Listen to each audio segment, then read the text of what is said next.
ત્યારે જ શરૂઆત કરીએ રૂપિયા સાથે તો શરૂઆતી કારોબારમાં ડોલર સામે રૂપિયો 1 પૈસા જેટલો નબળો થઈને 90.17 પ્રતિ ડોલરની સામે 90.18 પ્રતિ ડોલર ઉપર ખુલ્યો અને ત્યારબાદ જો અત્યારે આપણે નજર કરી લઈએ તો 89.96ના સ્તરની આસપાસ કારોબાર થતો જોવા મળી રહ્યો છે. એટલે રૂપિયામાં જે આપણને થોડી મજબૂતી આવતી જોવા મળી રહી છે. વધારે ચર્ચા કરીશું. ટ્રેડ બુલ સિક્યોરિટીઝના ભાવિક પટેલ આપણી સાથે જોડાયા છે.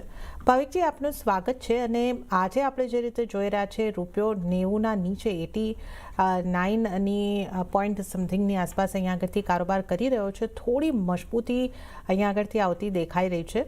તો કઈ રીતે જોવું જોઈએ? રૂપિયાનો ઘટાડો હવે અહીંયા અટકશે, કઈ રીતે આપ જોઈ રહ્યા છો? ગુડ મોર્નિંગ ઝરણાજી. આઈ થિંક ક્લિયરલી આજે મોર્નિંગમાં આરબીઆઈનું ઇન્ટરવેન્શન આવ્યું છે, કારણ કે આપણે જોઈ રહ્યા હતા કે એટલીસ્ટ 28 જાન્યુઆરીનો કોન્ટ્રાક્ટ 90.30 ચાલી રહ્યો હતો અને ત્યાંથી 89.75નો લો માર્યો છે રૂપિયો. એટલે ક્લિયરલી જ્યારે પણ આટલો સ્ટ્રોંગ કરેક્શન જોવા મળે છે કે એપ્રિસિએશન જોવા મળે છે તો ક્લિયરલી આરબીઆઈનું જ ઇન્ટરવેન્શન હોય છે. તો આઈ થિંક આરબીઆઈ સ્ટેટ બેંક્સને ડોલર વેચવાનું કીધું હશે, જેના લીધે આપણે રૂપિયામાં મજબૂતી જોવા મળી છે. અધરવાઇઝ ફંડામેન્ટલ્સ આપણે જોઈએ તો કોઈ ખાસ નોંધપાત્ર છે નહીં. ડોલર ઇન્ડેક્સ પણ સ્ટેડી છે. આપણે ડોમેસ્ટિકલી પણ કોઈ એવા ટ્રિગર્સ નથી કે રૂપિયો મજબૂત થાય. એટલે મને લાગે છે કે અગેન આરબીઆઈનું ટ્રાય કરી રહી છે કે બજેટ પહેલા 90ની નીચે રૂપિયો લાવે. એટલે ક્લિયરલી અત્યારના આઈ થિંક આરબીઆઈનું થોડુંક ઇન્ટરવેન્શન જોવા મળી રહ્યું છે. અને આઈ થિંક બજેટ સુધી મે બી રૂપિયો જે છે સ્ટેડી રહી શકે છે 90થી 91ની વચ્ચે. અને બજેટ પછી જો ફિસ્કલ ડેફિસિટ આપણી વધે છે કે ફિસ્કલ ડેફિસિટ કેટલી પર્સન્ટેજ એઝ અ જીડીપી આવે છે એના ઉપર પછી આગળ આપણે રૂપિયાનું ડિરેક્શન જોવા મળી શકે છે. આઈ થિંક જો સ્લીપેજ નહીં થાય તો મને લાગે છે કે અગેન રૂપિયો સ્ટેડી રહેશે. પણ જો ફિસ્કલ ડેફિસિટ થોડીક વધી શકે છે પર્સન્ટેજ ઓફ જીડીપી તો મને લાગે છે કે અગેન રૂપિયામાં વીકનેસ જોવા મળી શકે છે. એટલે આઈ થિંક બજેટ પહેલા થોડુંક સ્ટેડી રહેશે, બજેટ પછી આપણને ખાસ ડિરેક્શન ખબર પડશે રૂપિયામાં. ઓકે, તો બજેટ સુધી આપણને રૂપિયામાં આ જ એક સ્ટેબલ કે નાની રેન્જની અંદર કારોબાર થતો દેખાઈ શકે છે. અને બજેટમાં હવે ફિસ્કલ ડેફિસિટ પર આપણે ખાસ નજર રાખવાની રહેશે, જેની અસર રૂપિયા ઉપર આવતી આપણને જોવા મળી શકે છે. પણ હવે જો આપણે વાત સોનાની કરી લઈએ તો સોનામાં ભૌગોલિક તણાવ વધતા કિંમતોને સપોર્ટ મળ્યો હતો અને કોમેક્સ ઉપર ભાવ ઉપલા સ્તરેથી એક ઘટતા જોવા મળ્યા છે. તેમ છતાં $4,475 ઉપર સ્થિર છે. અને સ્થાનિક બજારની આપણે વાત કરીએ તો 1,38,461ના સ્તર આપણે જોઈ રહ્યા છે, જેમાં પણ ઉપલા સ્તરેથી મામૂલી વેચવાલી આવતી દેખાય છે. ભાવિકજી, યુએસ વેનેઝુએલાનું જે અહીંયા આગળથી સંકટ આવતું દેખાયું ને જે મોટો આપણે ઘટના બનતી જોઈ એના બાદ સોનામાં એક સારી તેજી આવી હતી અને અત્યારે આપણે જોઈ રહ્યા છીએ કે ઉપલા સ્તરેથી થોડું દબાણ બન્યું છે. તો આ થોડું ઘણું પ્રોફિટ બુકિંગ છે મજબૂતી બાદનું, કે આપ કોઈ બીજા કારણો જોઈ રહ્યા છો? અને સોનામાં હવે આપ સોનાની ચાલને કઈ રીતે જોઈ રહ્યા છો? અરે સોનાની ચાલમાં હજી પણ મને લાગે છે કે તેજી જે છે કન્ટિન્યુ રહી શકે છે. હા, યસ, આજના દિવસમાં જોઈએ તો બે ફેક્ટર છે. એક તો રૂપિયો આપણો મજબૂત થયો છે, જેના લીધે એમસીએક્સમાં આપણે જોઈ રહ્યા છે કે થોડુંક કરેક્શન આવી રહ્યું છે. અને બીજું ઇન્ટરનેશનલ માર્કેટમાં પણ જોઈએ તો ઇન્ટરનેશનલ માર્કેટમાં પણ એટલીસ્ટ થોડાક એટલા હાઈ પછી માર્કેટમાં થોડીક પ્રોફિટ બુકિંગ જોવા મળી રહી છે. કારણ કે જે રીતે આગળ જતા લાગી રહ્યું હતું કે વેનેઝુએલા પછી ક્યુબાનું ને ઈરાનની થ્રેટ હતી એ અત્યારના ઓછી થઈ રહી છે. બીજા લેટિન અમેરિકન કન્ટ્રીઝ છે એ પણ કોઈ બહુ વધારે ઇસ્યુ કરી નથી રહ્યા. એટલે જે થોડીક જીઓપોલિટિકલ કન્સર્ન્સ હતી સ્લાઇટ ઓછી થઈ છે. અને પ્લસ આગળ જતા મને લાગે છે કે માર્કેટમાં હવે આજના દિવસમાં જે આ શુક્રવારે નોન ફાર્મ પેરોલના ડેટા આવવાના છે એના ઉપર નજર રહેશે. એટલે અહીંયાથી લાગે છે કે સ્લાઇટ પુલબેક જરૂરથી જોવા મળી શકે છે. બટ ઓવરઓલ હજી પણ આ માર્કેટ જે છે એ એવું નથી કે અહીંયાથી સેલ કરી શકાય છે. એવું છે કે જેટલે પણ નીચે આવે છે તો બાય એન્ડ ડિપ્સની સ્ટ્રેટેજી રાખવી જોઈએ. તો અગેન માર્કેટમાં અહીંયાથી 1,38,000ની આસપાસ આવે છે સોનું તો બાય કરી શકાય છે 1,38,800ના ટાર્ગેટથી અને 1,37,700નો સ્ટોપ લોસ રાખી શકાય છે.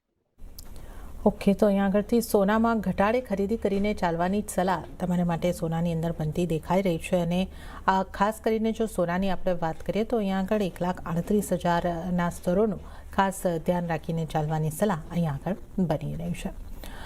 ચાંદીની વાત કરીએ તો ચાંદીમાં પણ આપણને રેકોર્ડ સ્તરેથી એક મામૂલી વેચવાલી આવતી જોવા મળી છે. જો કે વૈશ્વિક બજારની આપણે વાત કરીએ તો $80ની આસપાસ કિંમતો સ્થિર છે અને સ્થાનિક બજારમાં 2,55,999 એટલે 1% દબાણ આપણે જોઈ રહ્યા છે. હવે ચાંદીની આપણે જ્યારે ભાવિકજી વાત કરી રહ્યા છે, ચાંદીમાં પણ એક બહુ જ મોટા ઉછાળા બાદ લગભગ આપણે $80ની આસપાસ પણ ચાંદીને પહોંચતા જોઈ અને હવે એક દબાણ અહીંયા આગળથી આવતું જોઈ રહ્યા છે. તો ચાંદીને તમે કઈ રીતે જોઈ રહ્યા છો? આપણે જોયું કે ગઈકાલે લાઈફ ટાઈમ હાઈ માર્યો, આજે ઓપનિંગમાં પણ આપણે જોઈએ તો લાઈફ ટાઈમ હાઈ માર્યો છે અને અહીંયાથી ત્યાં થોડું પ્રોફિટ બુકિંગ આવે છે. આઈ થિંક ચાંદીમાં વોલેટિલિટી છે બહુ જ વધી ગઈ છે. રોજ આપણે જોઈએ છે 8 થી 10 હજારની મૂવમેન્ટ આવે છે. આજે પણ પ્લસ ખુલ્યું હતું અને એના પછી 3,500-4 હજાર રૂપિયાનું કરેક્શન જોવા મળ્યું હતું. મને લાગે છે કે ચાંદીમાં હજી પણ બાય એન્ડ ડિપ્સની સ્ટ્રેટેજી રાખવી જોઈએ, બટ આટલી મૂવમેન્ટ છે અને ઓપ્શન્સમાં પણ જોઈએ તો પ્રીમિયમ જે ઓપ્શન્સના પ્રીમિયમ છે એ પણ ઘણા બધા વધારે છે. એટલે આવી છે કે ચાંદી હાલ અત્યારના થોડુંક વેઇટ કરવું જોઈએ, વોલેટિલિટી ઓછી થાય પછી ટ્રેડ કરવું જોઈએ. અત્યારના શોર્ટ ટર્મ માટે કે ઇન્ટ્રાડે માટે હું એવોઇડ કરવાની સલાહ આપું છું, બટ શોર્ટની રિકમેન્ડેશન નથી આપતો. પોઝિશનલી કોઈ પણ ડિપ્સ મળે છે તો બાય કરવાનું, બટ આજના દિવસમાં થોડુંક વ્યૂ રાખવા જોઈએ છે એવોઇડનું. ઓકે, તો ચાંદી માટે આજના દિવસ માટે તો અહીંયા આગળથી અવોઇડનો વ્યૂ બની રહ્યો છે, પણ ઓવરઓલ ઘટાડે તમે ખરીદી કરીને ચાલી શકો છો એ રીતની સ્થિતિ અહીંયા આગળથી આપણે ખાસ બનતા જોઈ રહ્યા છે. તો આપણે ખાસ ચાંદીની વાત કરી રહ્યા છે અને ચાંદીમાં આપણે જે રીતે જોયું છે ભાવિકજી, જે ઉછાળા બહુ જ મોટા આવે છે અને એની સામે જે થોડું ઘણું દબાણ આવતું દેખાય છે એ પ્રમાણમાં ઓછું હોય છે. જે મોટી મૂવમેન્ટ લઈને ચાંદી એક દિવસમાં મોટી તેજી બતાવે છે. ઘટાડો પણ અમુક વખત આપણે મોટો જોયો, પણ ઓવરઓલ રિકવરી ચાંદીની સારી જ થઈ રહી છે. તો જે આપ પણ કહી રહ્યા છો કે એક પોઝિટિવિટી લોંગ ટર્મ માટે કે પોઝિશનલી ચાંદીમાં બની શકે છે. આને તમે જો પોઝિશનલ વ્યૂ લેવો હોય તો ચાંદી માટે કઈ રીતે રાખી રહ્યા છો? અને પોઝિશનલ વ્યૂ લેવો હોય તો હું કહીશ કે ડેફિનેટલી બાય કરવું જોઈએ, બટ અહીંયાથી હું એક્સપેક્ટ કરી રહ્યો છું કે એટલીસ્ટ 23,000 થી 20,000 એટલે 5 થી 6,000ની મિનિમમ બેર મિનિમમ હું કરેક્શન એક્સપેક્ટ કરી રહ્યો છું. તેની આસપાસ આવે છે તો ડેફિનેટલી બાય કરી શકાય છે. અને મને હમણાં નથી લાગતું કે 2 લાખની નીચે ચાંદી જાય. ઓવરઓલ હજી પણ મારો વ્યૂ છે કે 3 લાખ બેર મિનિમમ અને 3.25 2026માં આઉટલુકમાં આપણને જોવા મળી શકે છે. હાલ અત્યારના ચાંદીમાં એટલી બધી શોર્ટ ટર્મમાં સ્ટ્રોંગ રેલી જોવા મળી છે કે હવે અહીંયાથી નવી બાઇંગ માટેની recommendation risk reward ratio favourable નથી લાગતો. એટલે કે હું કહું છું કે અહીંયાથી શોર્ટ તો એવોઇડ જ કરવું જોઈએ, બટ જો કોઈને બાઇંગ કરવું હોય પોઝિશનલી તો 2,50,000ની આસપાસ આવે છે તો બાય કરી શકાય છે. અને અહીંથી પણ જો કરેક્શન આવીને 2,20,000 જો આવે છે તો ડેફિનેટલી આઈ થિંક વધારે બાય કરી શકે. બટ પહેલો ટાર્ગેટ મારો લાગે છે 2,50,000 એની આસપાસ આવે છે તો પોઝિશનલી જે લોકોને બાય કરવું હોય એ બાય કરી શકે છે.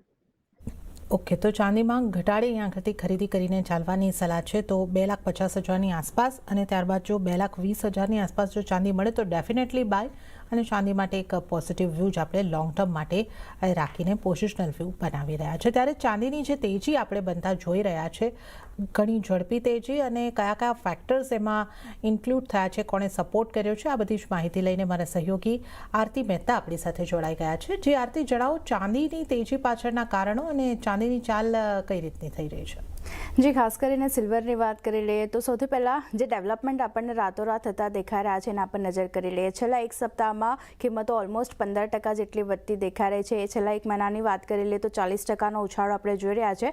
અને 2026 સુધી શરૂઆત જ થઈ છે, ત્યાં અત્યાર સુધીની વાત કરી લઈએ તો 13% કિંમતો આપણને ચાંદીની વધતી દેખાઈ રહી છે. 2025 આપણે જાણીએ છીએ કે એક ગોલ્ડન વર્ષ ચાંદી માટે રહેતું દેખાયું છે. 148% જેટલી કિંમતો આપણને 2025માં વધતી દેખાઈ હતી. તો આ એક ટ્રેન્ડ આપણે જોઈ રહ્યા છે સિલ્વરની કિંમતોમાં જે રીતનો બનતો દેખાઈ રહ્યો છે. પણ ઘણા બધા ફેક્ટર અહીંયા અસર કરી રહ્યા છે. વૈશ્વિક બજારની જો વાત કરી રહીએ તો $83.62 પ્રતિ ઓન્સના રેકોર્ડ સ્તર આપણે બનતા જોયા છે. વર્ષ 2020-24 દરમિયાનની જો આપણે વાત કરી લઈએ તો કિંમતો ઓલમોસ્ટ $20 થી $30 પ્રતિ ઓન્સ આપણને રહેતી દેખાઈ હતી. 2025માં આ વધીને $80 પાર કામકાજ આપણે નોંધાયું અને હવે 2026ની જો વાત કરી લઈએ તો આ કિંમતો $83ની ઉપર પણ ઇન્ટરનેશનલ માર્કેટમાં પહોંચતી દેખાઈ રહી છે. વાત કરી રહીએ ગોલ્ડ સિલ્વર રેશિયો, અહીંયા પણ આ રેશિયો જે છે તે પણ ઇમ્પોર્ટન્ટ ડેટા બતાવી રહ્યો છે. કારણ કે વર્ષ 1980માં જો 14 પર હતો આ રેશિયો, 2011માં વધી 32 પર થયો, 2024માં ઓલમોસ્ટ 104 પર આ રેશિયો ગોલ્ડ સિલ્વર આપણને આવતો દેખાયો અને 2025-26ની જો આપણે વાત કરી લઈએ તો 59 પોઈન્ટ્સ પર આ રેશિયો જે છે તે આપણને આવતો દેખાયો છે. એટલે ક્લિયરલી હજી પણ ચાંદી જે છે તે સોના કરતાં વધારે આકર્ષક અહીંયાથી લાગી રહી છે. હોલ્ડિંગ્સની જો આપણે વાત કરી લઈએ, કારણ કે સિલ્વર હોલ્ડિંગ હોલ્ડિંગ્સ વધી રહી છે. તો કેમ હોલ્ડિંગ્સમાં વધારો થઈ રહ્યો છે? એક તો સપ્લાય અને ડિમાન્ડ વચ્ચે જે અસંતુલન બનતું દેખાઈ રહ્યું છે, એને લીધે પ્રાઇસ વધી રહ્યા છે. ખાણકામમાં વર્ષોથી ઓછું રોકાણ થઈ રહ્યું છે, એને લીધે પણ ફોકસ જે છે તે અહીંયા બનતું દેખાઈ રહ્યું છે. ઇન્વેન્ટરી ઘણા દાયકાને નીચલા સ્તરે આપણને પહોંચતી દેખાઈ રહી છે. ઇન્ડસ્ટ્રીયલ ડિમાન્ડમાં સામે વધારો થઈ રહ્યો છે. મજબૂત ઇન્વેસ્ટમેન્ટ ડિમાન્ડ ETF તરફથી પણ ડિમાન્ડ આપણને આવતી દેખાઈ રહી છે. તો રોકાણકારો સિલ્વરમાં વધુ રોકાણ ઇન્વેસ્ટમેન્ટ માટે જોઈ રહ્યા છે. તો આ બધા કારણોને લીધે આપણે જોઈ રહ્યા છે એક હોલ્ડિંગ્સ જે છે ચાંદીની આપણને વધતી દેખાઈ રહી છે. ઇન્ડસ્ટ્રીયલ આપણે જાણીએ છીએ, આપણે ચર્ચા પણ કરતા હોય છે કે ચાંદીનો ઇન્ડસ્ટ્રીયલ ડિમાન્ડ વધી રહી છે. તો ક્યાં કઈ ઇન્ડસ્ટ્રીમાં વપરાશ થાય છે ચાંદીનો? તો એક તો ફોટોવોલ્ટિક સેલ, પાવર ઇલેક્ટ્રોનિક્સ તરફથી માંગ વધી રહી છે. સાથે જ તમને જણાવી દઈએ કે 2 સ્ક્વેર ફીટના સોલાર પેનલમાં 20 ગ્રામ ચાંદીનો ઉપયોગ થાય છે. એટલે હવે તમને આવનાર દિવસોમાં સોલાર પેનલ જે છે એની કિંમતો પણ આપણને વધતી જોવા મળશે, કારણ કે ચાંદીનો ભાવ વધી રહ્યો છે. સાથે સ્માર્ટફોન તમે જે યુઝ કરો છો, 0.3 ગ્રામ ચાંદી એમાં હોય છે. ટીવી, ડેસ્કટોપ, લેપટોપ જે આપણે વાપરીએ છીએ, 1 થી લઈને 2 ગ્રામ સુધીની ચાંદી એમાં વપરાતી હોય છે. આ સાથે જ ઇલેક્ટ્રિક વ્હીકલ બેટરીની જો વાત કરી લઈએ, 25 થી 50 ગ્રામ ચાંદીનો ઉપયોગ ત્યાં થાય છે. એટલે અહીંયા પણ ભાવ વધારાની શક્યતા બની રહી છે. ઇલેક્ટ્રોનિક્સ ઇન્ડસ્ટ્રીઝ ખાસ કરીને ઓવરઓલ જો આપણે વાત કરીએ તો વાર્ષિક લગભગ 220 ટન ચાંદીનો ઉપયોગ કરે છે. એટલે ઇન્ડસ્ટ્રીયલ ડિમાન્ડ અહીંયાથી આપણને વધતી દેખાઈ રહી છે. સામે આપણે ધાર્યું નહોતું એટલી ડિમાન્ડ આવી રહી છે, પ્રોડક્શન એટલું નથી, એટલે કિંમતોમાં આપણે રેકોર્ડ લેવલ્સ જોઈ રહ્યા છે. આના પર બેંક ઓફ અમેરિકા તરફથી જે રિપોર્ટ આવ્યો છે ચાંદી માટે, તેમનું કહેવું છે કે વૈશ્વિક બજારમાં ભાવ વધીને ઓલમોસ્ટ $135 પ્રતિ ઓન્સ સુધી પણ આપણને બનતા દેખાઈ શકે છે. તો અત્યારે જે 83ના લેવલ્સ આપણે ક્રોસ કર્યા છે, હજી આ લેવલ્સ જે છે તે આપણને આગળ આવનાર દિવસોમાં વધતા જોવા મળી શકે છે અને ચાંદી વધુ એક તેજી બતાવી શકે છે. ઓકે, તો ચાંદીની તેજી તો આગળ પણ જારી રહી શકે છે. એ રીતના ફંડામેન્ટલ્સ અને કારણો અહીંયા બની રહ્યા છે. આરતી, આપનો આભાર આ સમગ્ર જાણકારી આપવા બદલ. અને આ સાથે જ આપણે અહીંયા લઈશું એક નાનકડો બ્રેક, અને બ્રેક બાદ ભાવિક પટેલ સાથે વધુ કોમોડિટીઝની ચર્ચામાં આગળ વધીશું.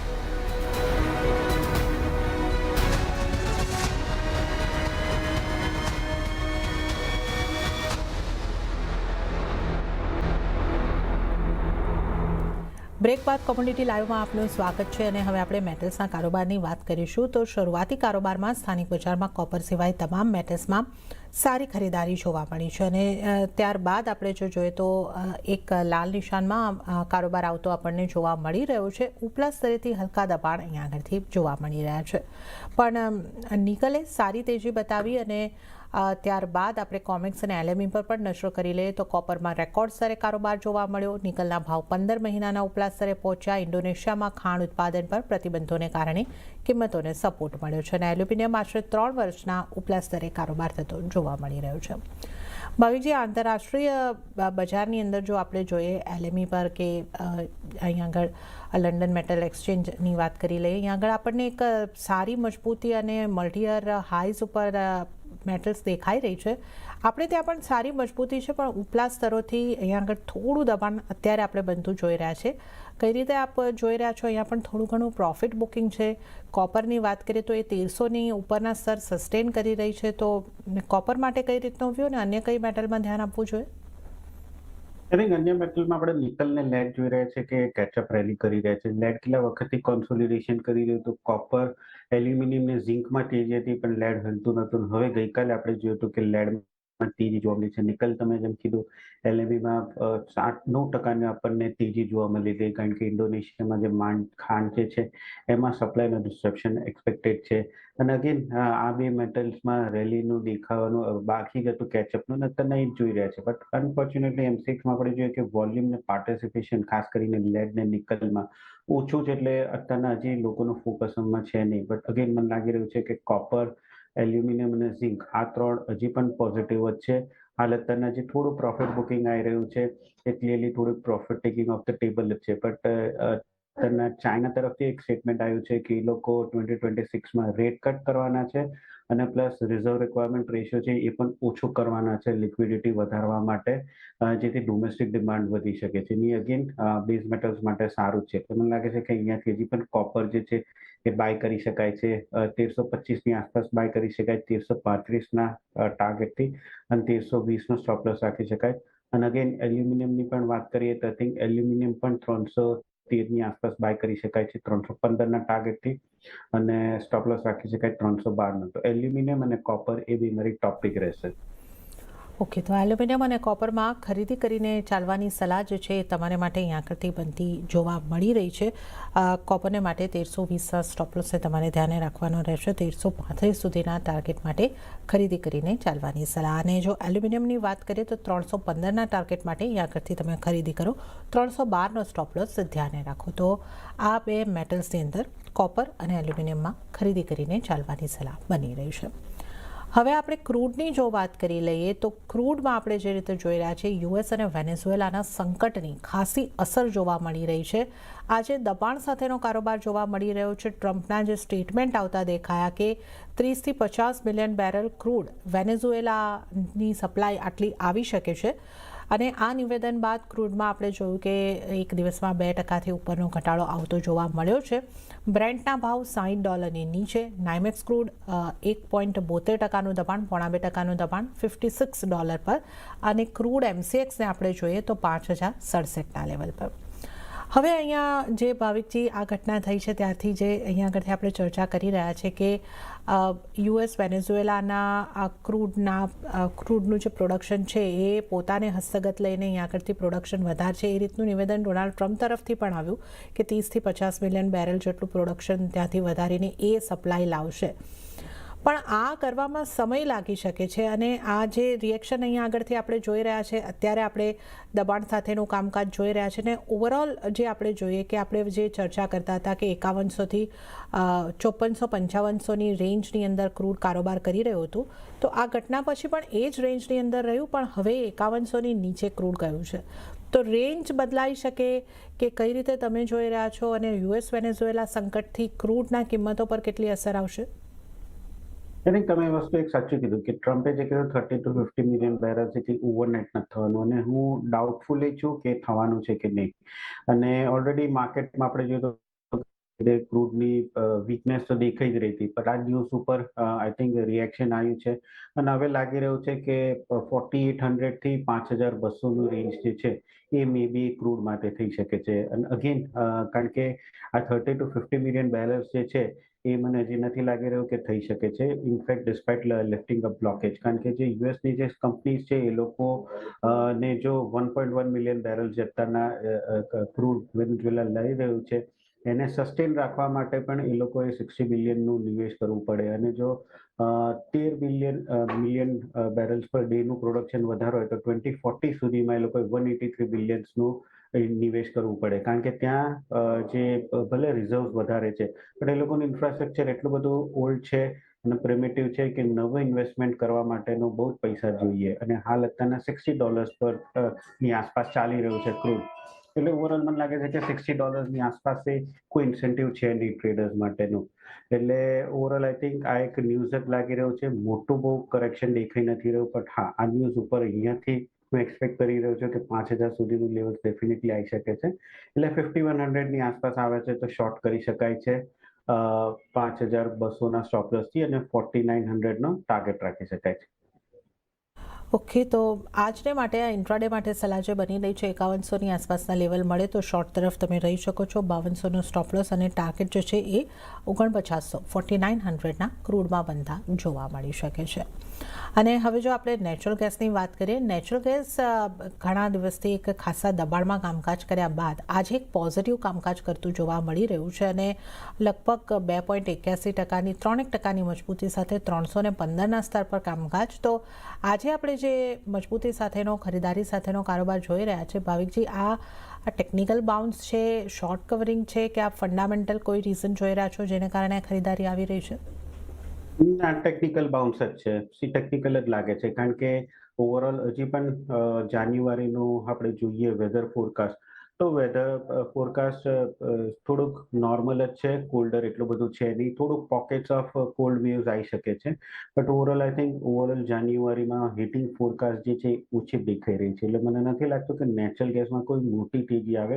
ઓલરેડી સારું કરેક્શન આવી ચૂક્યું છે, 300ની આસપાસ આવ્યું છે. એટલે મને લાગે છે કે એક ટેકનિકલ બાઉન્સ જ છે, અને જે આજના દિવસમાં પ્લે આઉટ કરી શકાય છે. જે 315નો જે કોલ ઓપ્શન છે જે અરાઉન્ડ 20 ચાલે છે એ બાય કરી શકાય છે 24ના ટાર્ગેટથી. 18નો સ્ટોપ લોસ રાખી શકાય, પણ બહુ મોટી તેજી અહીંયાથી નથી લાગી રહી, કારણ કે આ વખતેની જે વિન્ટર જે છે એક્સપેક્ટેડ છે કે માઇલેજ છે, એટલે આઈ થિંક એક બે દિવસની તેજી પછી ફરીથી આપણને નેચરલ ગેસમાં કરેક્શન જ જોવા મળશે. ઓકે, તો નેચરલ ગેસમાં અહીંયા આગળ કોલ ઓપ્શનથી તમે ચાલી શકો છો અને અહીંયા આગળથી 315નો કોલ ઓપ્શનને બાય કરીને ચાલવાનો રહેશે. Target 24, stop loss 18. અને હવે જો આપણે એગ્રી કોમોડિટીઝના કારોબાર પર નજર કરી લઈએ, ગઈકાલે ગુવાર પેકમાં લોઅર સર્કિટ લાગતી જોવા મળી હતી. આજે પણ એક દબાણ સાથેનું જ કામકાજ થતું જોવા મળી રહ્યું છે. મસાલા પેકમાં એક ધાણામાં ખરીદારી છે, બાકી જીરું અને હળદર દબાણ સાથે કામકાજ કરી રહ્યા છે. તો એગ્રી કોમોડિટીઝમાંથી કઈ કોમોડિટીઝ પર ખાસ ધ્યાન રાખવું જોઈએ અને ત્યાં કઈ રીતની આપની સલાહ બનશે? આઈ થિંક મસાલા પેકમાં જીરા જ મારી ટોપ પિક રહેશે. જીરા એક્સપેક્ટેડ આ વખતે જો પાઇપલાઇન હતી ઓછી જ હતી, હવે માર્ચમાં નવું આવશે એટલે માર્ચમાં આપણને તેજી જોવા મળશે. બાકી અત્યારથી માર્ચ સુધી હજી પણ માર્ચમાં આપણને કરેક્શન જોવા મળશે, પણ અત્યારથી માર્ચ સુધી હજી પણ તેજી જે છે એ યથાવત રહેશે. એટલે 10,000ની આસપાસ બાય કરી શકાય છે 10,500ના ટાર્ગેટથી. 9,900નો સ્ટોપ લોસ રાખી શકાય ધાણામાં. સીડની વાત કરીએ તો સીડમાં ઓલરેડી આપણને સારી એવી રનઅપ જોવા મળી ગઈ હતી, 6,000ની ઉપર સસ્ટેન કરી રહ્યું હતું. હવે લાગી રહ્યું છે કે થોડુંક પ્રોફિટ બુકિંગ આવી શકે છે.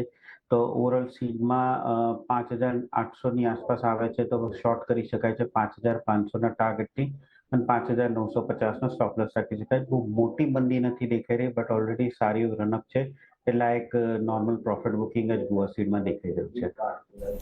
ઓકે, તો અહીંયા આગળથી મસાલા પેકમાંથી જીરામાં ખરીદી કરીને ચાલવાની સલાહ. 10,000ની આસપાસથી ખરીદી કરીને ચાલો. 10,500ના ટાર્ગેટ, 9,500નો સ્ટોપ લોસ. અહીંયા આગળથી 9,900નો સ્ટોપ લોસ તમારે અહીંયા આગળથી ધ્યાને રાખવાનો રહેશે. અને ગુવાર સીડની અંદર જે છે એ સેલ કરીને ચાલવાની સલાહ અહીંયા આગળથી બની રહી છે.